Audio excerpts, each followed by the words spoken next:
ចាសសួស្តីអ្នកទាំងអស់គ្នាជួបជាមួយនាងខ្ញុំផានីក្នុងកម្មវិធីរៀនជាមួយគ្នាចូលកឹបហាន Google 1.10 ចានៅក្នុងថ្ងៃនេះដែរខ្ញុំនឹងលើកយកវេយ្យាករណ៍តួមកបង្ហាញជូនចាដែលវេយ្យាករណ៍តួនេះវាប្រើភ្ជាប់នៅពីក្រោយនាមដែលបកប្រែថាដែរឬ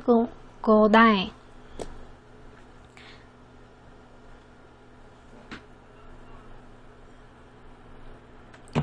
ចាអញ្ចឹងយើងមើលឧទាហរណ៍ការសន្ទនាខាងក្រោមទេវហាការសន្ទនាចាខ្ញុំនឹងអានជូន2ដង시나씨 어디에 가요? 따시나 따나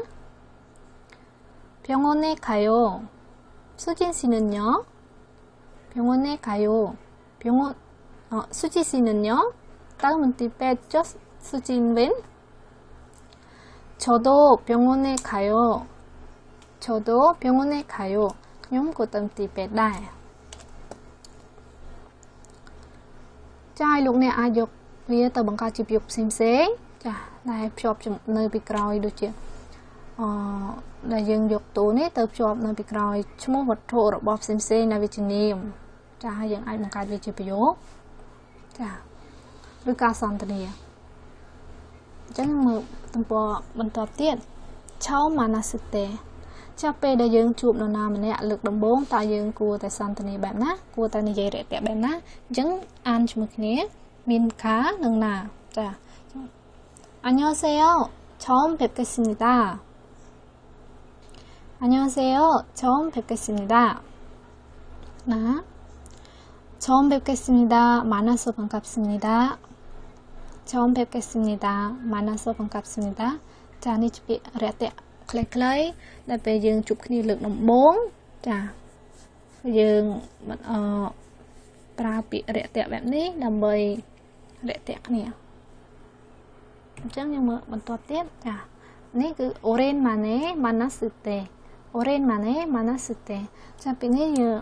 pe đã chụp nào mà nè ở rẻ pe vô ban này thà dương chụp khi dương bài khi vô hết bên tay dương chụp khi nơi tạm play rồi chụp khi nơi lại nhà muối cha những ai xuân nom kia chị 안녕하세요 오랜만이에요 안녕하세요 오랜만이에요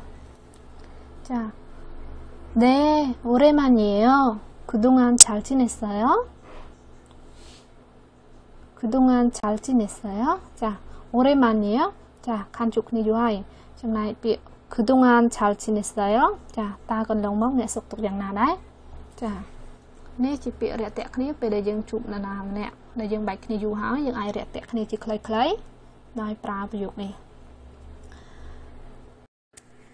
ចាចូលក្រឡេកមើលពាក្យគូគីសាច់ចាអានទាំងអស់គ្នាសូ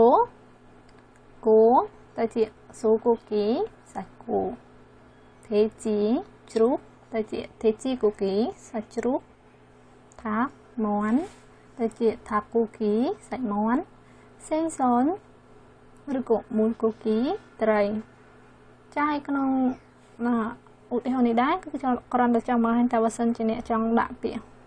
សាច់អ្នកគ្រាន់តែយកពាក្យគូគីទៅភ្ជាប់ជាមួយនឹងសត្វឈ្មោះសត្វជាវាទៅជាសត្វវាទៅជាសាច់អញ្ចឹងយើងឧទាហរណ៍ដូចជាថាវាជាសត្វមន់ប៉ុន្តែពេលដែលយើងភ្ជាប់គូគីខាងក្រោយវាទៅជាសាច់មន់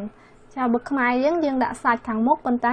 ពាក្យកូរ៉េគេដាក់ពាក្យគូគីហ្នឹងប្រែថាសាច់ហ្នឹងគេដាក់ភ្ជាប់ពីក្រោយឈ្មោះសត្វចាហើយបន្តទៀតយើងមើលលំហាត់អនុវត្ត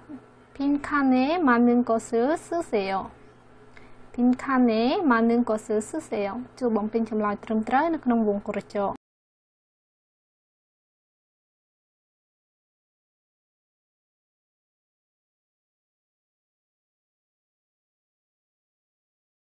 ចាជាចុងក្រោយនេះក៏សូមអភ័យទោសផងដែរដែលនាងខ្ញុំមិនបានបង្ហោះវីដេអូឲ្យបានទៀងទាត់ជារៀងរាល់សប្តាហ៍ប៉ុន្តែនាងខ្ញុំនឹងព្យាយាមធ្វើវាបន្តទៅទៀតតាមលទ្ធភាពដែលនាងខ្ញុំអាចធ្វើបានហើយបើសិនជាអ្នកគិតថាវីដេអូនេះមានប្រយោជន៍ចំពោះអ្នកឬអ្នកដទៃនោះចាសូមជួយ like និង share បន្តផងណាហើយបើសិនជាអ្នកចង់មើលវីដេអូនេះបន្តទៅទៀតចាសូមចូល page របស់នាងខ្ញុំដែលផានីកូរ៉េខ្មែរឬក៏ខាត់សូផានីចាយសូមឲ្យអ្នកទាំងអស់គ្នាមានសំណាងល្អនិងមាន